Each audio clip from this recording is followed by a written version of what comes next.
Hello. Thank you.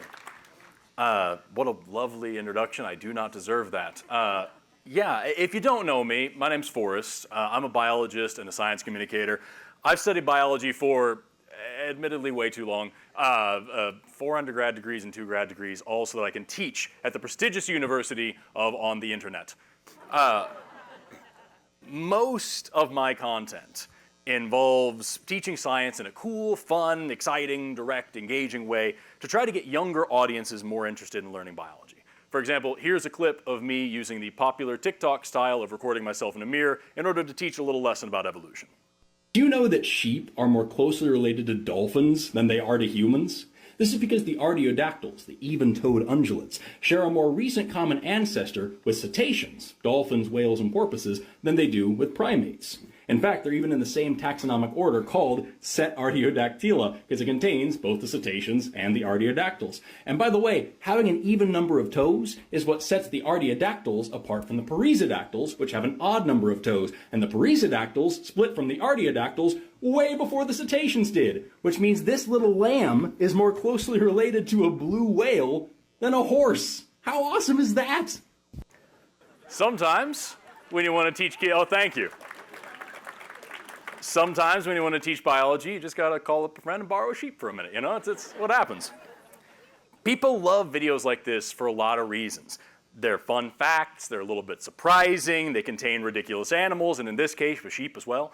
But on the internet, controversy and debate and argumentation sells a whole lot better than any straightforward science lesson.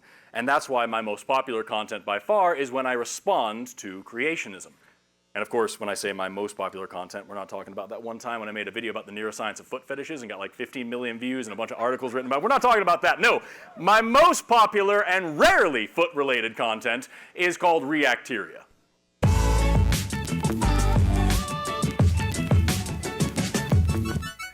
In Reacteria, I take a video which claims to be able to debunk evolution, watch it with the audience, and explain why it's wrong, using that video, that pseudoscience, to teach real lessons in biology, how evolution really is and how it works and the arguments that we have about it. Like, for example, this video from a group called Genesis Apologetics, where we have these two kids named John and Jane as they try to discredit common evolutionary themes and arguments. Is it just me, or is it impossible to line up animals in the way they evolved? Then this one right there, this guy there, this one right next to that, just like that. That looks pretty good. Okay.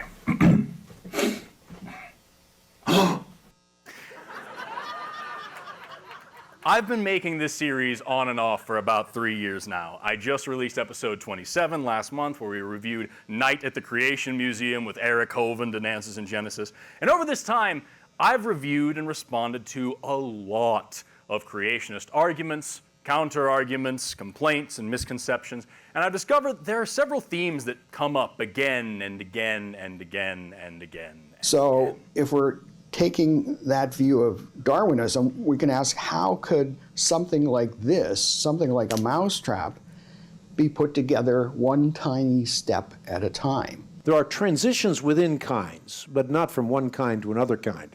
A cat doesn't evolve into a dog or vice versa. Both humans and squid have a lens that projects an image onto a retina. That means that a very similar eye had to evolve twice. No way! An eye's so amazing. It seems impossible that it could have evolved in the first place. But now they believe it happened twice? Yep, that would be impossible. Times 2. The discovery of information at the foundation of life in even the simplest living cells provides strong grounds for inferring that a designing intelligence played a role in the origin of life. We didn't like evolve from anything. That doesn't make any sense. I mean, how can like an African American person evolve from a white person? We're different skin. As an educator, I notice patterns like this, and I keep them in mind, and I keep a record of them so that I can account for them in my next lesson and make each subsequent video better at doing the job of answering the questions at hand and the most common counter-arguments at the same time. And in doing this, I've developed some functional strategies for teaching evolution to creationists in ways that tackle their concerns ahead of time so that they can do a better chance of understanding what I'm actually saying rather than just throwing up the next counter-argument. And they can see how science is very much different than whatever their parent or their preacher or whatever PragerU video they've been watching might have told them. That one's real, by the way, Bacteria to Beethoven, in which one of the founders of the Discovery Institute tells you how the leading evolutionary biologists don't actually believe in evolution at all. We saw a little clip of this video in that sequence, and we'll talk about it again in just a minute. But for now, I'm going to start sharing a few of my strategies with you to help you be more effective communicators when you inevitably sally forth onto the internet to correct all incorrect people like some sort of nerdy Don Quixote. And yes, in that joke, I did just actually describe my job. We'll begin with the easiest and biggest one, which is to correct common misconceptions. Now, this can sound pretty daunting and scary, but I promise it's not nearly as difficult as you might think. The vast, and I mean vast majority of creationist arguments are based in a fundamental misunderstanding of what evolution actually is, not even so much how it actually works. Take a look at these clips from a popular creationist movie called A Matter of Faith, where we see a young woman named Rachel who leaves for home to go off to college to learn biology, only to be taught about the horrors of evolution. In this scene, we see Rachel's father as he expresses his concerns about her introductory biology class to his pastor. The guy's an evolutionist and a big proponent of it, Pastor. He's written several published articles. I mean, it's a long list. And there's nothing in the whole course description about biblical creation as even a plausible alternative from what I can see. Does that surprise you? All our public schools and universities teach evolution as the answer to the origins of life. Even some of our Christian schools are buying into the evolution theory as part of the creation account. You're kidding. So, in case you weren't aware, evolution is not the origin of life. Those are actually different things. But that doesn't stop creationist media like this from stretching the word evolution to mean the origin of life or anything else and everything else, like they do in this next clip where Rachel is meeting with her friend in the library who wants her to stop believing her professor. Just answer me this one question. Did God create this world, or did it come about through evolution, like Haman says? Evan. Just answer the question, please. Neither! Because the planet Earth didn't evolve! And so in this one film, we go for evolution being an explanation for the diversity of life, to an explanation for the origin of life, to an explanation for the origin of the planet. And a lot of creationist media will take things even further back from that. Take a look at this last clip from a creationist show called The Kennedy Report, which claims to destroy evolution in 5 key points. We're going to destroy evolution in 5 key points. What I just said. So number 1, the Big Bang. There's this idea that basically the universe popped out of nothing, and from there we have what they call the Big Bang. Now, you may not be aware, but let me be the first to tell you, the Big Bang and evolution are not synonymous terms. They're different things, and yet you would be shocked to hear just how many anti-evolution arguments start with complaints about the origin of life, the chemical evolution of organic compounds, the Big Bang itself, whatever. And this is a remarkably common theme because if you don't know what evolution is, it's very easy to think that you've debunked it. So this is misconception number 1, that evolution is the explanation for life, the universe, and everything. If you're gonna teach evolution to a creationist, the first crucial step is understanding what evolution actually is. Memorize this definition. This is the textbook definition of evolution. It's any change in the heritable characteristics of a population over the course of multiple generations. When you understand this definition and have it locked down, you can combat a lot of misinformation, a lot of misconceptions. For example, we've all heard this one, well, why don't we ever see a dog giving birth to a non-dog? Well, because that would be a major change in a population over just one generation rather than a lot of them. That's not how speciation or actually how anything at all works. We're talking about a change in heritable characteristics, which, by the way, you can see between different populations of dogs, like different dog breeds and stuff. Yeah, but that's adaptation, not evolution. No. Adaptation is the process by which new traits are acquired. It's a function of the change in heritable heritable characteristics that we're talking about. And no matter how you slice it, it's a major part of the definition of evolution, because adaptation is to evolution what the angular momentum of a wheel is to driving a car. Well then, why haven't my cats evolved into humans yet? Well, that's because your cat is an individual, not a population, and is only alive for one generation, not several. And even if we were watching a population of cats evolve, they certainly wouldn't have a reason to evolve into humans. You don't want to get me started on selection pressure, Kathy. You don't want to hear it. Remember, evolution is not a ladder. It doesn't have a goal. There's nothing in that definition that I just gave you about becoming smarter, better, faster, stronger, more complex, or anything like that. It's just about change over time. Yeah, but the change you're talking about is just random changes in DNA. This one is super common. It's almost always paired with the claim that mutations are always destructive and therefore can't create anything. Check out this clip from Answers in Genesis saying exactly that. Genetic mutation may sound creative when used in pop culture references where superheroes gain fantastic abilities.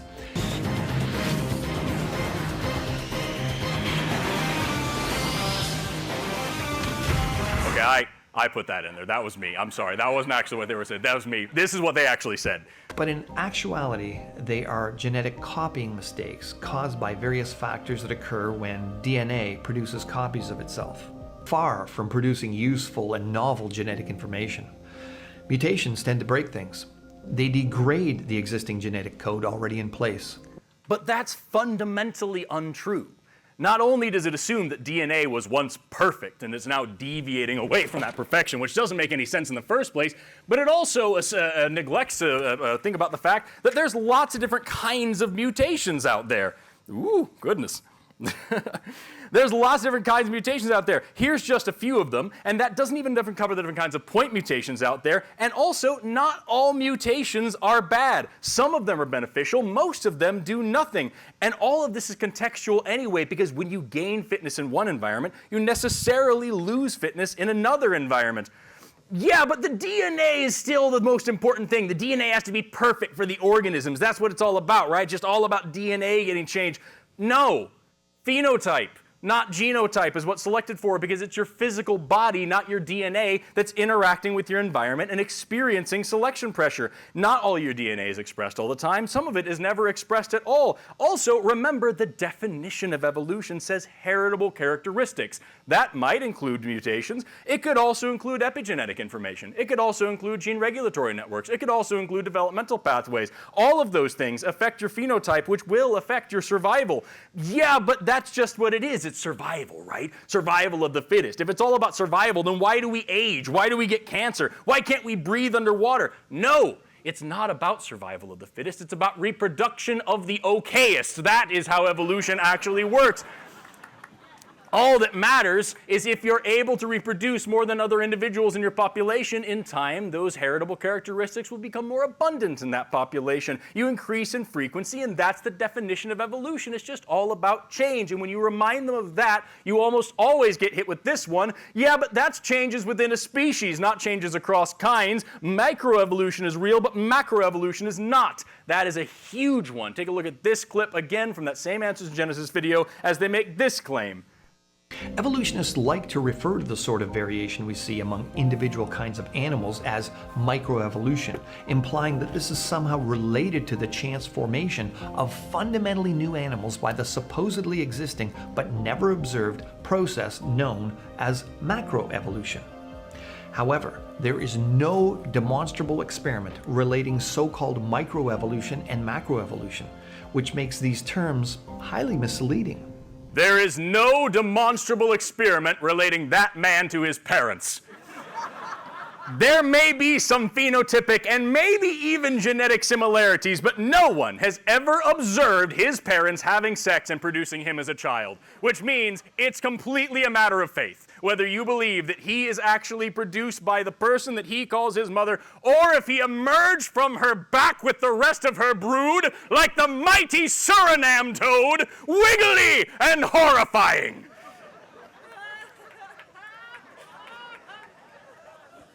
If you thought for 1 second that you were going to listen to a biologist speak and you weren't going to see some gross shit, I don't think you've ever seen a biologist speak. When we point to undeniable phenotypic changes within and across populations, creationists will argue that changing phenotypes or even changing species isn't actually evolution, because evolution requires a change of so-called kinds. And when we show them undeniable changes across the fossil record, well, that's rarely good enough either, because again, these are all issues of understanding terminology. Punctuated equilibrium, it is the idea, in essence, the idea at least, that a lizard lays an egg and out comes a bird fully formed with wings and tail feathers. That's not what that means, either in essence or in reality.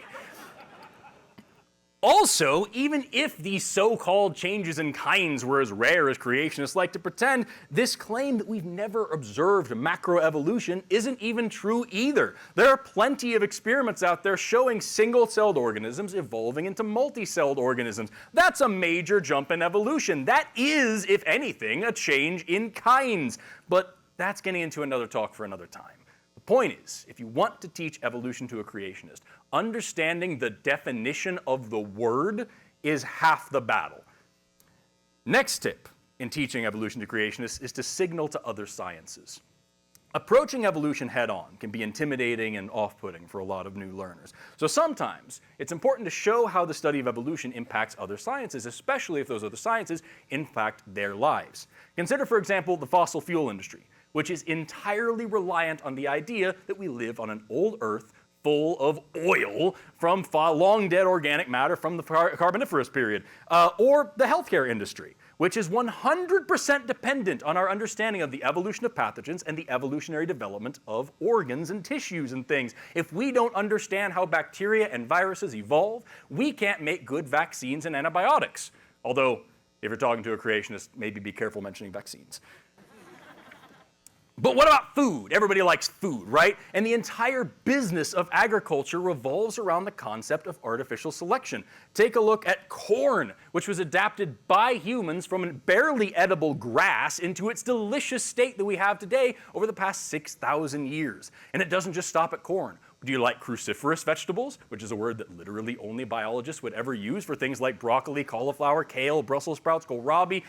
All of these things are from the same plant. They are the same species that we have adapted into totally different shapes and styles and flavors and colors, all because of random mutations that we liked and we selected for. If you've ever bought any food from a grocery store or grown your own commercial seeds at home, you have benefited from the study of evolution. You're eating the evolution. The evolution is inside you.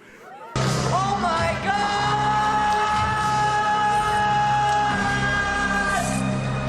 Those are the Darwinists eating so it's fine. Another critical thing to keep in mind when teaching evolution to a creationist is to deviate from dogma and dualism. So many creationists are trapped in dogmatic thinking, and for that reason, they're incredibly uncomfortable with the fuzzy, complicated answers that science often provides. Take a look at this clip of John and Jane again as they learn about mass extinctions. Here it says, until recently, researchers looked for a single cause for each mass extinction. Then it continues. Many mass extinctions, however, were probably caused by several factors, working in combination. Volcanic eruptions, moving continents, and changing sea levels. You mean they only have several different ideas about what caused mass extinctions? John, that's not at all what she just said. Right, but they just listed everything that would be taking place during the worldwide flood. What? What John and Jane are experiencing here isn't some admission of ignorance, it's honesty. It's explaining the fact that there are many factors at play in these globally cataclysmic events, and as is often the case in biology, there may be multiple correct answers as to why one thing happens. But the allure of a simple, clear-cut answer is far more comfortable, and so they fall back to the flood. Helping creationists understand that our scientific understanding is a reflection of reality, not reality itself, is critically important. Personally, I love drawing the analogy of a map. Every map of the Earth is wrong. They're warped, they're distorted, the resolution is tiny, the coastlines make no sense. But a map isn't what the Earth looks like. The Earth is what the Earth looks like. Every map is wrong, but some maps are useful, and we're better off using them if we want to understand certain things about the surface of the planet. Similarly, all scientific models and theories are wrong, but some of them are useful. And if you want a better one, You need to be out here collecting the data with us, because reality is what reality looks like, not the model. Another common dogmatic mistake creationists make is to think that if they want to tear down our belief system, all they have to do is tear down one of our gods. I'm genuinely sorry for what I'm about to say. Listen to Ken Ham. And it's interesting, back in 1954, George Wald, an American biochemist who received the Nobel Prize, said this: "Time is the hero of the plot. What we regard as impossible on the basis of human experience is meaningless here. Given so much time, the impossible becomes possible, the possible probable, the probable virtually certain. One only has to wait. Time itself performs the miracles." And so, really, for the secularists, time is one of their gods, because it performs the miracles. He goes on to say that if you just tell an evolutionist that you don't believe in millions of years, they'll go berserk because their worldview falls apart. As undeniably awesome as the concept of a time god is, that's not how thinking works. So this is part of the reason why there's so much quote mining, for example, that we see around the whole evolution debate, where creationists will find some great scientists, especially some great biologists, and say that this guy says that evolution isn't real, and use that as their argument. We see this all the time with people like Stephen Meyer, the guy from the Discovery Institute that I mentioned in that PragerU video earlier. Here he is pulling that very trick in this video. In November 2016, I attended a conference in London convened by some of the world's leading evolutionary biologists. The purpose? To address growing doubts about the modern version of Darwin's theory. Now, he doesn't go into very great specifics in this video, but he does talk about this quite a bit in the never-ending fountain of scientific knowledge known as the Joe Rogan Experience. And I'm also skeptical about the creative power of the mutation selection mechanism, which, as it happens, so are many leading evolutionary biologists today. I attended a conference in 2016 at convened by the Royal Society in London. The first talk at that conference was given by Gerd Müller, a prominent Austrian evolutionary biologist, and he simply enumerated the 5 major, what he called explanatory deficits of neo-Darwinism. Now, I made a Reacteria video about this interview, and I actually wrote to Dr. Müller, the biologist he's referring to there, who gave me permission to read his thorough response, where he explained that it isn't anything like what he said. He would never say anything like that, and also all the other things that Dr. Meyer got wrong in that whole interview. By the way, Evolution News, the misleadingly named publication that espouses intelligent design, made a whole article about my response in which they said it wasn't worth responding to. Isn't that sweet? But this is all pretty esoteric. A much more common quote offered by the creationism crowd is this one, from Charles Darwin himself. "To suppose that the eye could have been formed by natural selection seems, I freely confess, absurd in the highest possible degree."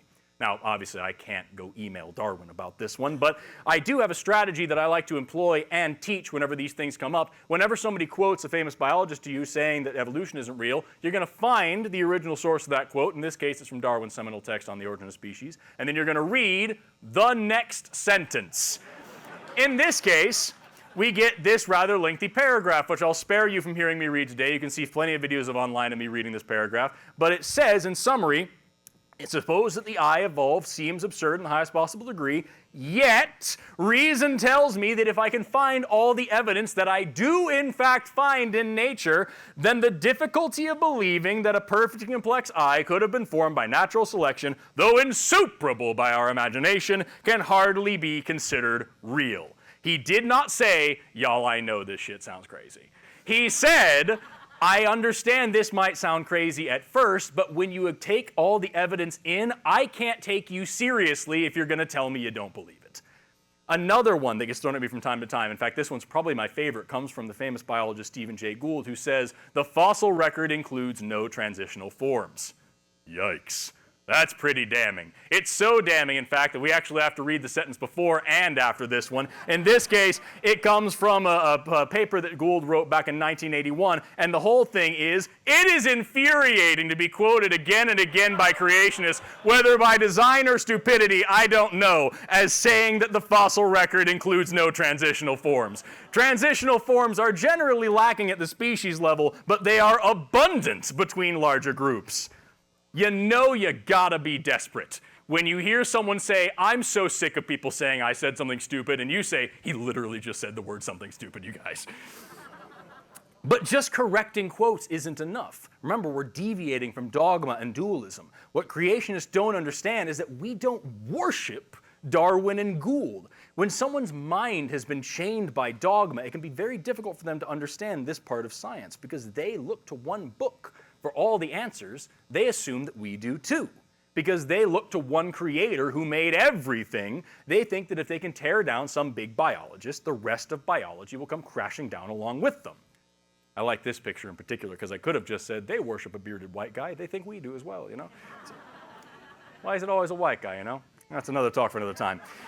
If you want to teach evolution to a creationist, it's crucial that you help them understand that even if Darwin renounced the religion of evolutionism on his deathbed, which is some crap that I hear from time to time too, that wouldn't change anything because we don't believe evolution because of our faith in Darwin. And that brings us to the second part here about dualism.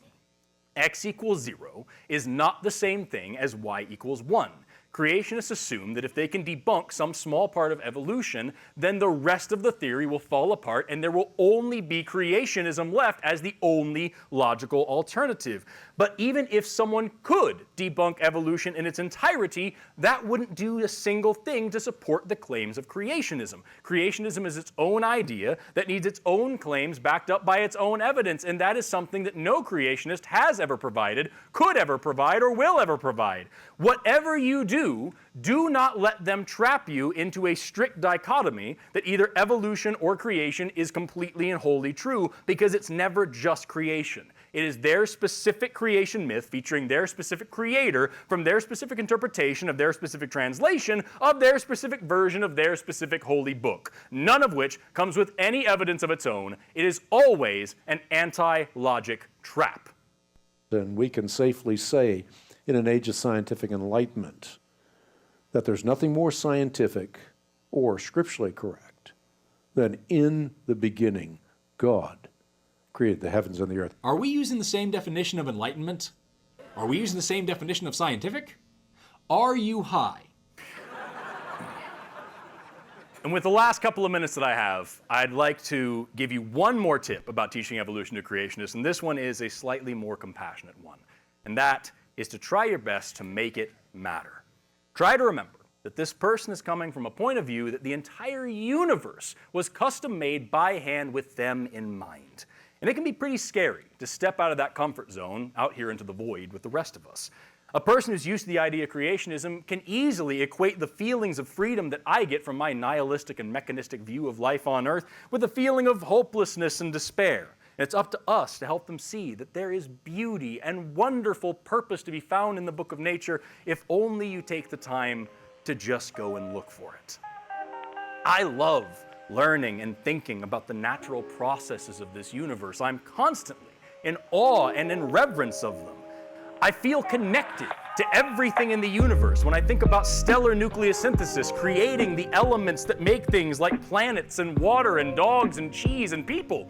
I feel like I'm at a family reunion everywhere that I go when I think about evolution and ecology and how all of life is related and interconnected.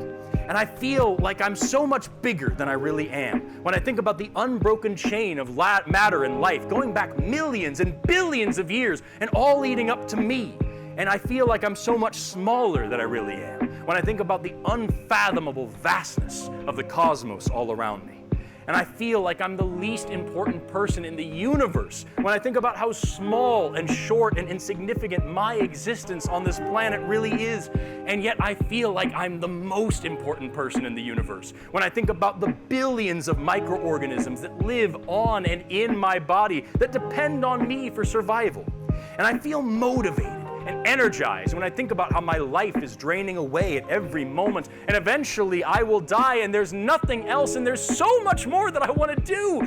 And yet I feel so at peace when I think about the biogeochemical cycles that move the carbon, the nitrogen, the oxygen, the phosphorus, the water, and every other bit of every single living thing through every ecosystem across the entire planet, and that the atoms in my body are just borrowed from them, and that those cycles will continue long after I'm gone, and I will return to those things to be used by other organisms for eons to come.